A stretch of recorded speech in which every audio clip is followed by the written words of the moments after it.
Welcome everyone to the Los Angeles Angels franchise here on MLB The Show 24. I'm Gold Glover 9. If you're someone that loves a deep dive franchise mode, you've come to the right place. My content is always centered around a realistic approach to franchise and building teams the right way. This is not going to be a quick one video rebuild, but more of a long build, as I like to call it, where we're smart with our money, our draft picks and trades are thought through, and our management of our minor league system is not overlooked. I also like to get my community involved in my series, and our Angels series here will have the same approach, but more on that later in the video. If this sounds like an immersive, fun, and intriguing series to follow, I do encourage you to follow this channel by subscribing and turning on notifications so YouTube doesn't let you miss a single upload. My goal is to make this the deepest franchise series I've ever done on my channel, and perhaps the deepest franchise series on the platform. So you don't want to miss any uploads when they do go live. Now, before I get into the roster analysis of our Angels, we're going to talk about our starters, we're going to talk about our prospects. Before I get into that, I first want to talk about how this series is going to run and exactly how this is going to be the most immersive franchise series on MLB The Show 24. Again, all of these topics are timestamped for when I do talk about them in more in depth, but as an overview, very briefly, here's what's going to make this series super immersive. We're going to bring back NCAA baseball 2007, so we'll have a little integration there. We have custom players and a draft process that involves those custom players. This is for Patreon supporters, channel supporters. We'll have off-season rules that are a lot deeper than anything that I've ever done. Contract extensions, arbitration, free agency, who we can target and who we can't. Of course, trading rules, what players and what overall players require a certain package level, so we're not just cheesing trades. We don't want to do that. Player progression. Those of you guys that are MLB The Show vets out there, you know full well that the show sometimes regresses players and progresses players. It seems random at sometimes. You don't really know why some players that perform really well are regressing. I want to change that, and I want to implement a player progression system that's fair, that we can do manually. So talk more about that. And for the final piece that's going to make this very immersive is we have franchise challenges and the community involvement. So those two things I want to dive into as well. So first, let's talk real quick about NCAA Baseball 2007 and the integration there. Now, I don't think that this is going to have a huge impact on the series. If I do show gameplay of this, it's truly going to be a stats update and maybe some gameplay for custom players that are on our team, which is going to be the Cal State Fullerton Titans. So I think it's a little cool to have that California connection. Now, a little backstory here about why we chose Cal State. I ended up simulating from the season 2007. I simulated like 8 seasons into the future. Did not do any recruiting at all. I really wanted this to be kind of a challenge, and that's kind of how I like to run my series anyway, is I like to have challenges start from the bottom. Now we're here, right? So Once Proud Baseball School has been run into the ground from other California schools passing Fullerton by, holding on to members of the coaching staff and remaining loyal to them after many successful seasons. The Titans just haven't caught up in recruiting measures, and we're going to try to bring them back to former glory. This aspect of the series will be a small piece. It's not going to be a huge focus point. Its main intention is just to provide backstory on players from the MLB The Show draft class each season. So again, just the purpose of this little mini aspect of the series is just to create backstories of players inside our draft class. Of course, it's going to be kind of fun for me to update you guys on how that Cal State Fullerton is doing and how we're progressing. But again, for the most part, just keeping an eye on each of those players' college career. Now moving on to custom players and the draft process that centers around these guys. In the past, with my Patreon members and my YouTube channel members, for donating a monthly amount of money, of course, that the perk is getting players. And in the past, they could get multiple players every single season. And over time, I've found that a lot of times that kind of ruins the immersion here. So for this series, I'm only going to allow them one player for the entire series. And for those of you guys that don't really like the whole custom player idea, I personally get kind of tired of the Billy Joneses or the Billy Smiths of the franchise. So I like the idea of having custom players. I like to reward my Patreon members and my YouTube channel members. Just know that it's not going to overpower the series. We're also going to implement a free agency rule that states red interest is -2 orange is -1, white is 0, green is +1, and blue is +2. And that's all based off of the contract interest for each of those categories. What their role is going to be, what the team quality is, the coaching staff and the region, those metrics. Any player that has a positive net interest in us, we can approach them in free agency to make an offer. If that player is 90 and above, they have to at least have a +2 net interest level. So you can't just be positive, you have to have a +2 net interest if you're 90 and up. It's going to keep me in check from going out and signing a big haul of free agents each season. For contract extensions and arbitration, we'll be conducting these through a wheel spin, so it just captures some randomness, and it also captures kind of what the player wants, again, and what the organization wants. I know what I would do if I had the opportunity to just offer arbitration all the time, like I would do it, but I feel like that's not very realistic. I want some challenge inside the series. Contract extensions, it'll be a yes or no wheel spin if they want to elect free agency or if they want to stay with us.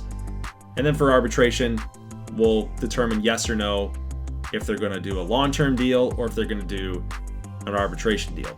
Now for trades, there's not going to be a limit to the number of moves that can be done in a season for us. We can do as many as we want to, just of course in case of injuries and minor league options and so on and so forth. But due to the show's trade logic, it's sometimes broken, as we know. And I kind of want to have some rules in place that allow for fair trades to happen.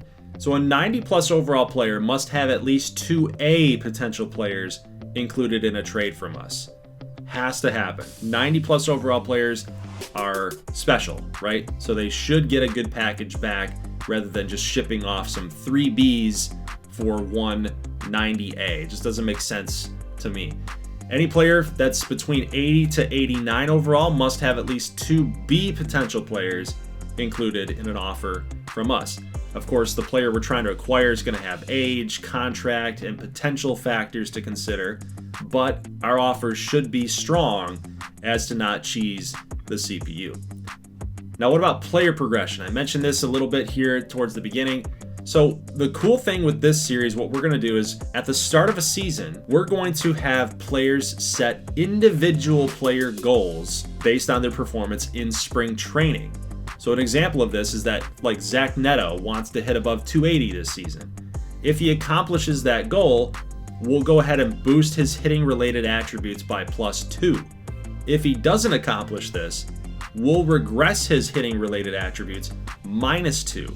The attributes that are going to be affected will be based on the goal itself. So if we set a contact goal, we're going to affect the contact ratings. If it's a power goal, we're going to affect the power ratings. If it's fielding, of course, you guys kind of get the idea here. Basically, if we set a contact goal, power is not going to be affected and vice versa. This makes spring training mean more since players can't even progress or regress during this phase of a franchise series.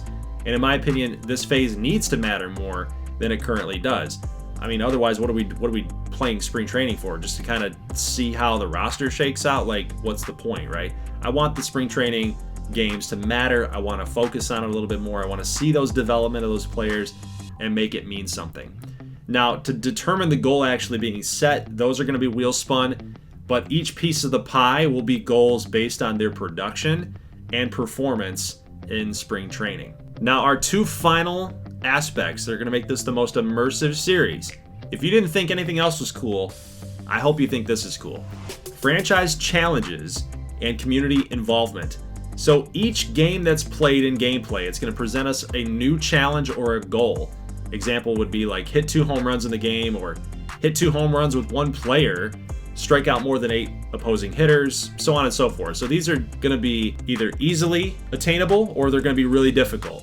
It doesn't matter the difficulty degree, you're still going to either win a challenge point or lose a challenge point if you fail. We can accept the challenge or we can decline. If we decline, we don't lose anything. There's no penalty for that. But if we accept it and we accomplish it, then we get the reward. If we accept it and fail, there's a penalty. And that's also going to go back to a wheel spin. The wheel spin is going to be comprised of -1 challenge point or a more dire penalty on the board. These penalties could range from scenarios like Mike Trout -10 contact in the next game, or the next series. It could even be like one of our starting pitchers for his next starts got some arm fatigue. He's going to lose 10 velo. So these challenges can either help us or they can hurt us. Now, on the help side, they can be used as free passes. So these challenge points can be used to break a rule that's already in place. So for example, the rule of trading for a 90 and up overall player, how it requires at least 2 A potential players in the package. We can use a challenge point to negate that rule if, of course, the CPU says, yeah, I'd accept that trade, bring it on. So we can use a challenge point to negate the rule that we have in place. Another example is if a player doesn't meet their individual goal for the season. With that Zach Neto example, if he doesn't get it, then we -2 on the contact ratings, right? Well, we can use a challenge point to negate that regression. And perhaps the biggest thing that I'm most excited about for this franchise series is getting patrons and YouTube channel members involved inside the series with dedicated roles inside the Angels organization. Pretty cool concept. I got community involvement here, guys. If you would like to be a part of this series and be a part of our Angels organization and our pursuit to building a dynasty, please consider becoming a patron or a YouTube channel member. These roles are going to range from minor league manager, scouting director, and even player psychologist. Yes, we have a shrink on the staff. These roles are going to have an impact on the decisions that we make as an organization. Do we sign a certain player? How's it going to impact the development of others inside the organization? How strongly do we feel about giving a top minor leaguer a shot at the next level? Are we going to move players from AA to AAA or down a level as well? These scenarios are basically endless, and involving the community in this way creates even more storylines and drama within this franchise series. So if you would like to be a part of that, please consider becoming a supporter in some way, shape, or form, and join the Discord as well, since that's really where we're going to start talking these things out and making those decisions inside of our franchise series. So I hope all of those things really kind of give you a better idea of how this series is going to work. I'll talk about difficulty, I'll talk about video structure at some other point inside of the videos, but I hope that was a pretty cool introduction about how this series is going to work and operate. I think personally it's one of my best concepts to date for a franchise series, and I'm just excited to get it going. So without further ado, let's talk about the Angels roster and kind of what my thoughts are about the season going forward. With all the housekeeping and the franchise introduction out of the way, let's now talk real quick about the Angels roster. And we are not going to be diving into spring training. It's already happening in real life. Kind of have a good idea of the players that are going to make up our regular season 26-man roster. So we're just going to dive right in here to regular season. So the next time I see you guys, we will get opening day action here against the Baltimore Orioles. Now, pitching staff, 25th across the show. That's what they think that we're supposed to be ranked. It's a preseason ranking, 13th in contact, 10th in power. They liked our offense, 8th in speed, but 29th in defense. So obviously those are some areas that I want to focus on trying to improve our team so the show likes us a little bit more, but currently rated 21st across the league. Now, focused on that pitching staff because it's one of our lowest rated areas, and I kind of agree with that. I look at the Angels pitching staff, even the bullpen here, they've got pieces, some young pieces that we can grow, like Detmers and Sandoval. Sandoval is 27 years old, so he's starting to enter that prime of his career. Silseth, Canning, and Plesac. It's fairly young for a rotation. I think it's got more promise than does our offense. But Reed Detmers, right now, he's not going to be our starting pitcher on opening day. We are going to kind of follow what the Angels are doing here in real life.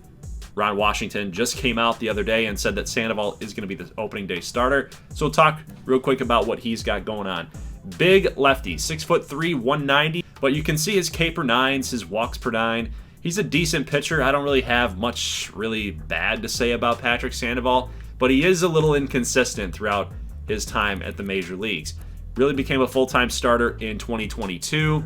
You could argue that 2021 was kind of his breakout year, right? That he came onto the scene, he figured it out. 2022 was a good year for him as well, but kind of regressed back down in 2023. So it's kind of a bounce back season. It's an important season for Patrick Sandoval. If he can't really get back to those 22 and 21 seasons, there's going to be question marks about his ability to adjust and be that future ace of the staff.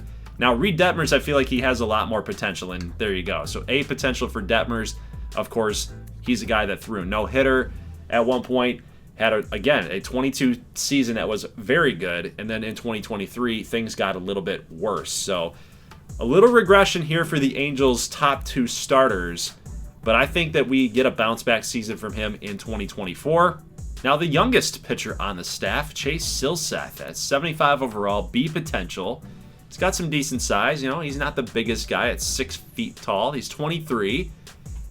He's got less than a season of service time, so I would technically classify him as kind of a rookie. But 94 miles an hour, slider, splitter, sinker, cutter. So he can move it a little bit if you need a ground ball. You look at his per nines here. 67 stamina, that's got to get a little bit better. He's kind of a long reliever at this point. He might be a guy that I move to long relief just to kind of protect him a little bit. Make sure that ERA isn't getting out of control. Use him in certain spots. But right now he is slated as a starter. They're going to try it. And he's not that bad. Like 3.96 last season. He went 4-1 through 8 games started and 52 1/3 innings pitched. But the walks at 26 to 56 Ks. He had one quality start in limited action. I like Silseth. I think he's going to be fine. The 94 velo, the 99 break. It's going to be able to. He's going to be able to be a guy in gameplay that really plays well. But that sim number at walks per 9 is really going to be telling about his development. So I feel like I gotta protect him. If anything, I might even move Tyler Anderson in for Silseth at some points just to kind of protect his arm, the young arm of Silseth. Now, Griffin Canning actually had a really good year last year, man. Despite that 4.32 ERA, I thought he was pretty good for the Angels. Like, he's got that 95 four-seamer, a circle change, slurve, two-seamer, slider. He's got a good pitch mix, and he's 27. So he's also in that Patrick Sandoval window where he's going to be entering his prime. So this pitching staff has got some potential. I like it to get a little bit better, but look at the walks to strikeouts. Canning is not going to walk a lot of guys. He's going to keep the ball on the ground. He's going to get you to ground out. I love it. You can see that his walks per 9 is actually his best per 9 stat across the way there. 58 hits per 9. That's because he does give up a lot of contact. Ks, he's not going to strike out a bunch of guys, but he can go the distance for you because his pitch count is so low, due in part to finding a lot of bats, making you ground out. Now, Zach Plesac, 71C. At 29 years old, I think that's probably fair as a C potential. You can see what he's done in his career. He had some good seasons in Cleveland in the early going, and then I think he just got figured out, right? 3-12 in 2022. Got called back up here in 23, went 1-1 with a 7.59 ERA. So just a guy that's been trying to figure it out. I think he might be able to find a home here in Los Angeles if, of course, he starts pitching a little bit better. We need him as the number 5 guy to really take a good step forward. If anything, Tyler Anderson's just kind of nipping at his heels. Him and Silseth. I think Canning's got that job on lockdown, but Anderson could be that 5th starter. We've also got Jose Suarez here as well, and we'll talk about these guys real quick. So Tyler Anderson, we kind of know what he is at this point. Pitched out there for Colorado for quite a while as one of those guys that was kind of in the early going was labeled as a potential future maybe Clayton Kershaw because of that delivery, that little slow stutter that he's got with his left-handed delivery. But the dude went 15-5 for the Dodgers. Then he comes to the Angels, and then he blows up, right? So he has the ability. That's really what I think he's got. He's got the ability. 18 quality starts, 1 whip. That was his best of his entire career. And, of course, the Dodgers knew exactly how to use him. So if we can figure that out, if we can try to get Tyler Anderson in those situations like he was with LA, I think he might be a kind of a sleeper in that rotation or in that bullpen. Jose Suarez, a B potential pitcher. He's 62 overall, so this is going to be a weak link for us. You can see what he's done in the past. He's had some blow-up seasons in limited action, but he's also got some potential to kind of get it going here for us as well. 58 walks per 9. It's not the worst. It's not the best, but the velo and the break, he's just a decent pitcher. He's kind of going to be a spot starter, I think, for us. If we feel like any of these guys need a little bit of a break, the innings pitch are getting a little too little too long. He might be a dude that replaces somebody with an injury that's been out for a couple days. So it's just good to have those long relief guys when you need them. Andrew Watts, Jimmy Herget, which was actually, it might be yes, it's Herget, Jimmy Herget. He was with my Cincinnati Reds way back in 2018 when I did a franchise way back when. But Jimmy Herget, he's going to be kind of that flex dude. Sometimes you'll use him in a save situation. Sometimes you'll use him in a hold situation. Just kind of depends on what you're looking for. But he doesn't have a lot of velo, right? He's just going to be kind of that control guy. He's going to be the guy that, again, pitches to contact. And I feel like we have way too many of those guys. Just looking at what we have here in our bullpen and our starting rotation, we just have way too many of those guys that are pitching to contact. We need some pure strikeout guys like a Verlander, like a Scherzer, like a David Price. We need those guys. And I'm not just citing Detroit Tigers because I'm a Tigers fan, okay? I actually am. But Andrew Watts, 96 hits per 9.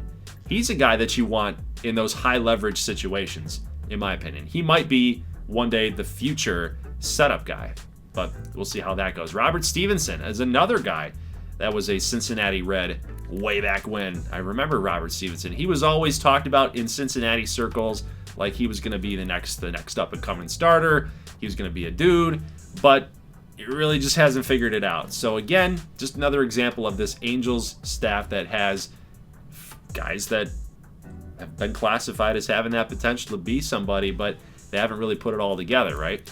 Now, the back end, you've got Matt Moore, Luis Garcia, and Carlos Estevez. I do like the fact that we have 3 left-handers to choose from in our bullpen, but I kind of think that these 3 guys right here are the strength of the bullpen. If we can get into a situation where we're winning a game, we can pretty much shut this thing down in the 6th, 7th inning, I feel like. We got 3 innings left, guys. Let's just figure it out. Let's just shut it down and get out of there with a W. But the problem is how many times are we going to get in those situations because of our starters and because of our middle relievers? We got to get to that back end of the bullpen. I think we'll be fine. But you look at Matt Moore, 87 hits per 9, K per 9 is pretty good, walks per 9, home runs per 9. Man, he just is a dude that we're going to rely on to come through for us. Pitching clutch is 99. So he's going to be a dude that I personally rely on a lot this season in those high leverage situations and getting those tough lefties out. Now for Luis Garcia, his clutch is a 65, so he's not anywhere near a 99, but look at the velo, look at the break. He's got some stuff, right? He's got some filthy stuff. Sinker, slider, four-seam, splitter.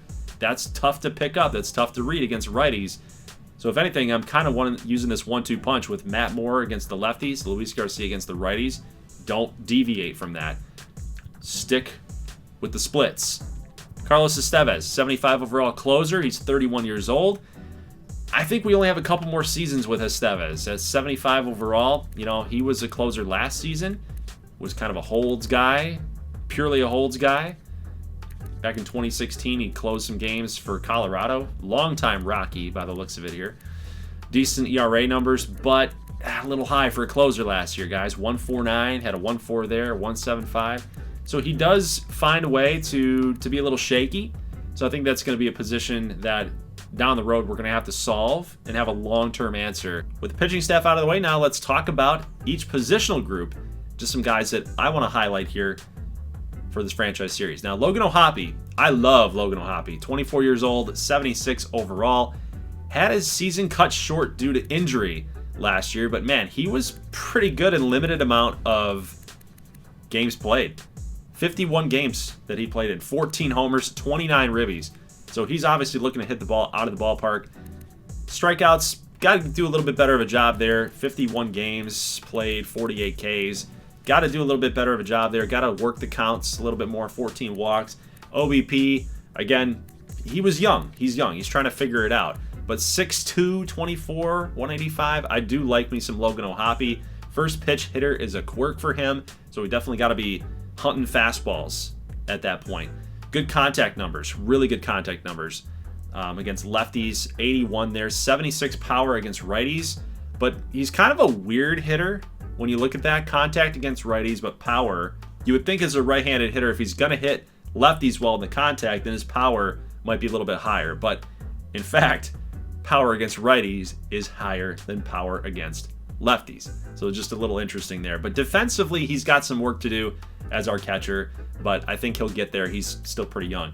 Matt Tice, I'm not too big on Matt Tice. I think he's a solid player for us, but I mean that's really about it. You can see that he's just not really an offensive catcher per se, but he did bash 9 home runs last season, so that's not too bad. But he's a career backup guy. Logan O'Hoppe is our clear-cut starter. Now, one of the players that I'm excited about for this franchise series is Nolan Shohei. This guy was just drafted last season, and he came up to the big leagues and made an impact. The dude had a 402 OBP in 29 games. It's a very limited sample size, but, you know, he doesn't strike out a whole lot. He walks a lot. He gets on base. He finds a way to get on. I love the height. I love the size. I love the intimidation factor that he has when he gets into the batter's box. A potential, can play a little outfield there as well, but I think he's definitely going to be one of our guys that we build this team around. Now, I did create Miguel Sano. He will be our backup first baseman. I believe he's going to win the 26th man job just because they need somebody to play behind Nolan Shohei. But you guys will notice here, he's classified as a rookie, okay? So even though he's got 8 seasons of MLB service, he doesn't have any stats because he is a created player. He just wasn't in the roster, and I felt like that's kind of an important piece for this team, especially given the power numbers that Sano has. And really in spring, he didn't really impress. I don't think he impressed anybody. Honestly, he didn't impress me. He's got like a 180 batting average or something, but he did hit a few home runs, and I think that that's going to be valuable for the time being. Apparently, Michael Stefanik was in the running for backup first baseman to Nolan Shohei, but he apparently got hurt. So I'm just trying to emulate real life here just a little bit. There was rumors out of camp that Sano is battling with Adrianza and Livan Soto for the 26th man job. But I think just given the overall ratings and, of course, just giving the positional depth, I think Sano is going to be the guy as our 26th man. And there weren't really any other options to play backup first base behind Shohei other than Sano. So I think he's going to be a pretty cool piece to see how he progresses and performs for us. I don't know how much of a leash that I'm going to give him, but that vision, that contact, it's not very good. So the power is really just going to be all that Sano is going to give us. So I hope that you guys like the way that Miguel Sano looks here. I tried to do my best to capture Miguel Sano and what he looks like, those glasses, the gloves, and then, of course, the batting stance. I got this from Operation Sports, so I believe that this is his stance. Yeah, it looks like Miguel Sano right there, that big stride, those Franklin gloves. There you go.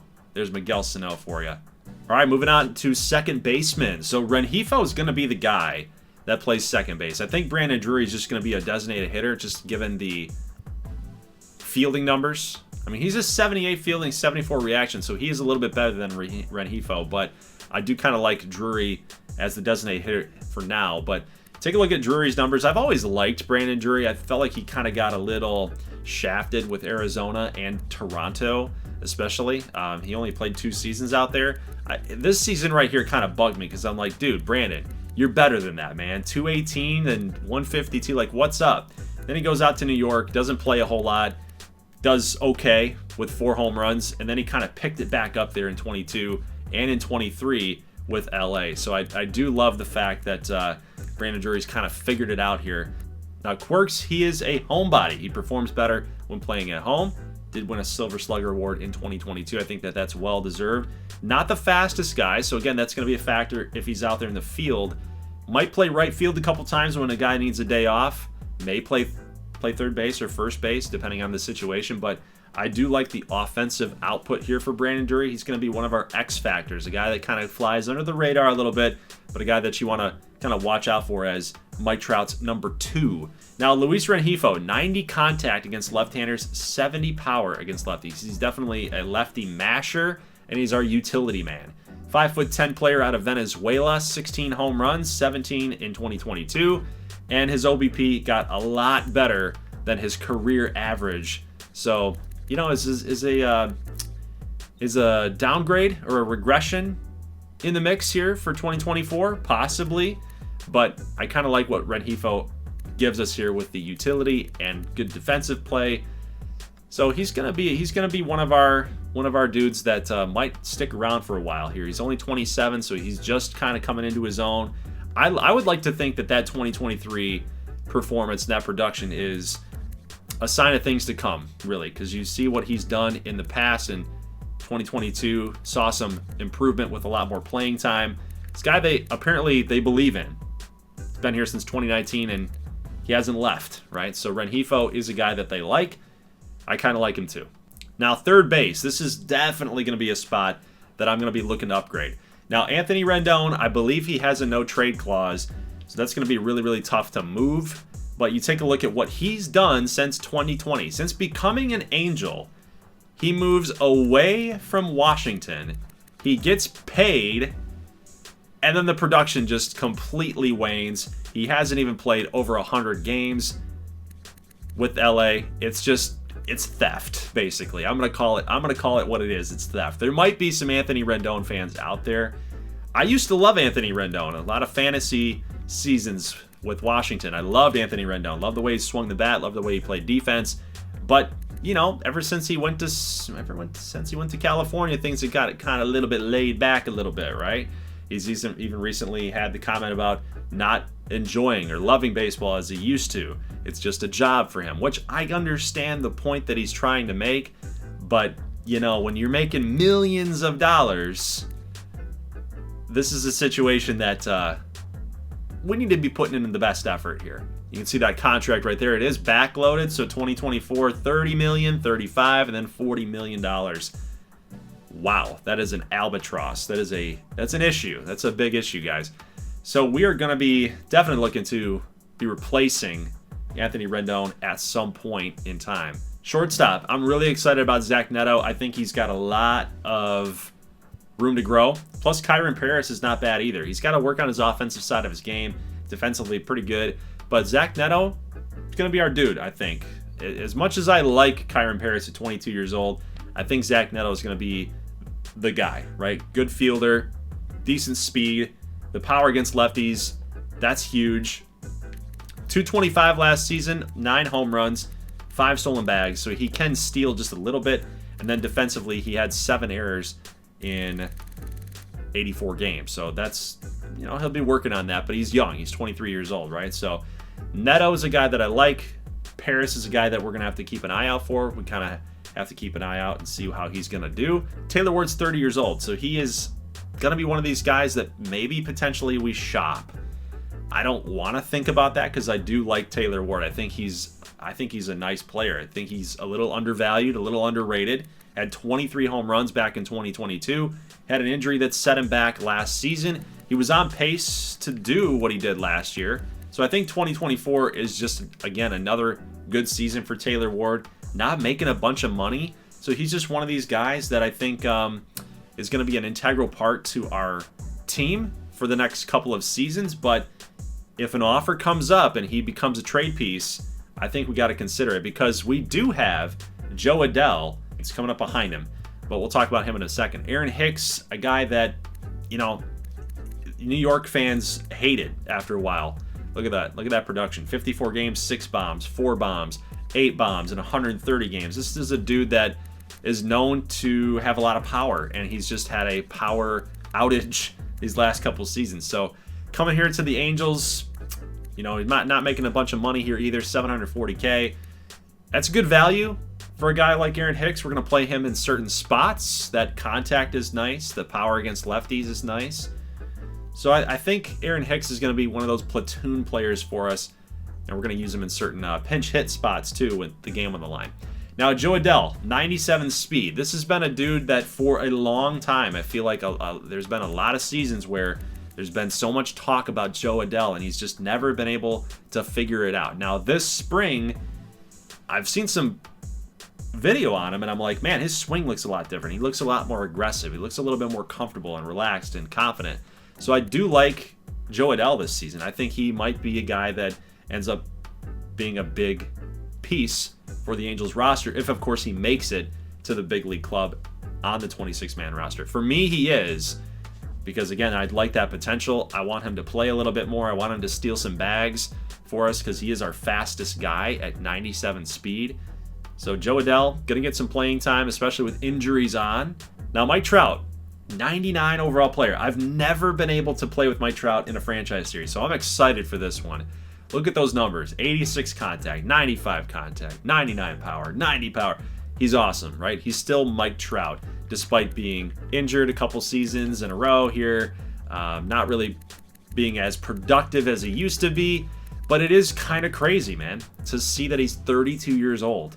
That's nuts to me. I feel like he just came up back in 2011, 2012. He burst onto the scene. Everybody was scrambling in fantasy baseball to go get Mike Trout because he was just so awesome making that catch in Baltimore.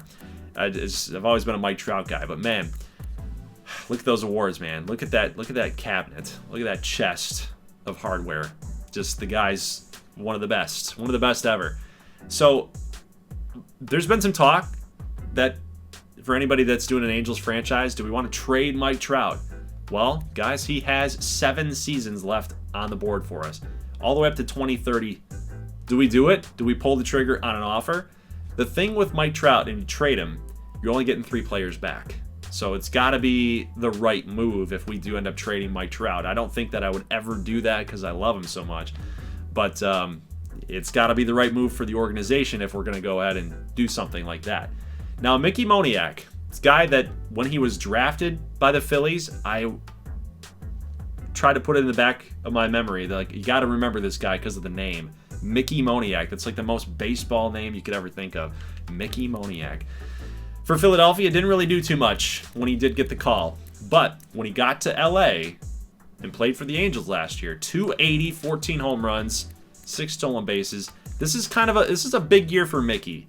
Yeah, he's 25. He's still young. He's still trying to figure it out here a little bit. But I think if he does have a consistent season from what he did last year, maybe even a little bit better, I think he's on the up and up. If he regresses a little bit, then it kind of throws you into a purgatory with him a little bit.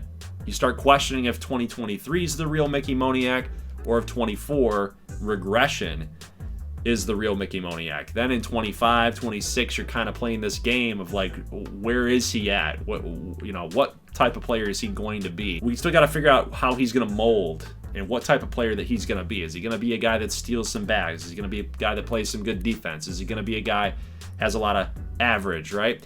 Well, you look at the contact against lefties and the power against lefties. Is he going to be a platoon guy? Like, we got to see how he's going to mold into this roster, in this 26-man roster. I don't see myself like moving on from Moniak anytime soon with that B potential. He's got a decent overall at base roster.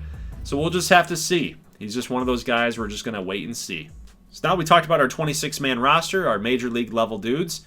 Let's take a look at our prospects or our minor leaguers here that I want to focus on. Some familiar names up here like Jackson Merrill, Dylan Cruz, Drew Jones, Wyatt Langford, Max Clark, who, by the way, Wyatt Langford ended up getting the call to the big league roster for the Texas Rangers. So unfortunately, looks like the Rangers in this series, they're going to stick him to AAA, but we'll go with that. We'll go with that narrative. But Nolan Schanuel is our lone guy in the top 100 list. And you guys could probably see that from the 26-man view or the roster view that we just covered. Our minor league system needs a lot of work. But there are a couple guys that I'm excited about. I'm personally excited about Nelson Rada. I think he's going to be a pretty darn good player. Look at the fielding numbers, the speed, the stealing ability, the contact as an 18-year-old in the 50s. Not going to be a power dude, but as a left-handed bat and an outfielder with some speed and some good fielding, I think he's going to be a decent player for us. Just watch out for him. And then Caden Dana. I like this dude too. He apparently gets a lot of similarities and comps to Noah Syndergaard, and I don't think he likes it too much. It's the hair, okay? It's the hair. But 20 years old, 6'4". He's big, and he throws pretty hard. 93 for a 4-seam. He's got a curve, slider, change, 2-seam. Pretty standard pitch mix there. Stamina at a 68, so that's a good base number as a youngster there. But he's definitely got to be working on some things. K per 9, walks per 9, hits per 9. Those per 9s got to get a little bit better, especially the break. Let's just go back to that screen. The break at a 54. I want to see that break be a little bit better, especially with a curve, a slider, and a change. I want to see hitters get fooled by those things a little bit more. So that's going to be focus for him when we do our training for Caden Dana, is try to work on those break numbers and those control numbers. And honestly, guys, outside of Adrian Palencia, who's basically Nelson Rada at shortstop. He can switch hit a little bit, play some good defense, got some speed, but everything else just a work in progress, really. Outside of Palencia, everything else that you see here has got about a C potential or a D potential. So we've got some youth in here, but I'm not too thrilled with the rest of the minor leagues. Honestly, Deshaun Knowles here, he's got some tools, but he's a C potential. Livan Soto's got some tools, but he's a C potential. Wimmer's a D at a 60. So really kind of right now, with the current set of minor leaguers that we have here, especially consider that these are our top 20 prospects, like Caleb Ketchup's probably never going to figure it out. As a 61D at 22 years old, I just don't see it, man. Andy Blake is a D. Calabrese is a D. Matt Kootenay is a C, is a 57. Orlando Martinez, a D. And then you pop up back with Sean Noel. So this is going to be a major focus for us.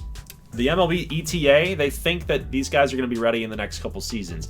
We'll have to see how that plays out. I don't really see it, but maybe the progression system with these guys is going to vault them up a little bit. If anything, I really like our top 5.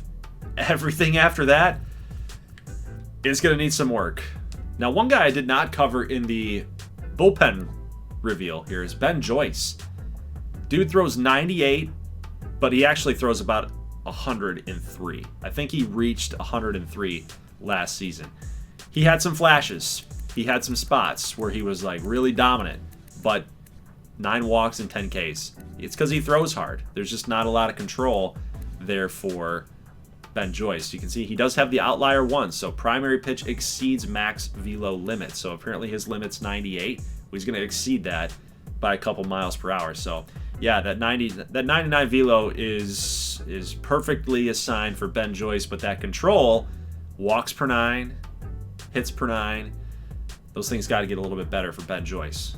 Now, for settings, I do want to talk to you guys about the settings and the sliders. Right now, they are all set at 50-50. Actually, CPU power should be up there just a little bit. That was me doing some testing. But everything's going to be at 50-50 here, and the injury slider will be at 50-50 as well. Trade frequency, we are going to move down to maybe one tick for right now. And that's simply because we don't want Bobby Witt getting traded for pennies to the dollar, okay? We just don't want that to happen. I've seen it happen too many times in my testing. Just some goofy trades here, but everything's at 50-50. And our gameplay settings, we've got simulation gameplay style. Hall of Fame is what we're going to be doing for hitting and pitching. We're going to be using timing for the hitting interface. I have always used zone. I've always used the PCI, but we're going to do something different here. I want the ratings for these players to matter. So we're going to use timing, and we'll see how it goes here. I like the idea of not having my own skill dictate if that player is going to get a hit or not. I want the player's ratings to matter. So timing is what we're going to focus on here. Now for pitching, it's going to be the same thing. We're going to be using classic. We're not going to be using the meter, which is what I like to use. Pure analog, pulse. We're not going to pinpoint. We're not going to be doing any of that. It's going to be classic. So again, our pitching staff, their ratings are going to matter a lot more. And for mode-specific settings, we're going to be managing every single thing manually. I want that full immersive experience. I want to be in control of everything across our franchise. So guys, that is it. Leave a like if you like this thing. Next time I see you, we'll be taking on the Baltimore Orioles in opening day action. We'll do a little simulation here. We'll try to spot some games that we think are kind of cool matchups. That's really kind of how I run my franchise series, is just finding some nice pitching matchups, maybe some storylines at play here. Get a stats update here for the month of April as well before we move into May. And again, just kind of spot any matchups that seem pretty cool. And maybe it's a pitching matchup, ace versus ace. Maybe it's a struggling pitcher. We kind of got to get right a little bit. Maybe it's a bar test game against Texas, that type of thing. So anyway, yeah, should be a fun series. Looking forward to it. And I will see you guys in the next one. As always, thanks so much for watching, and peace.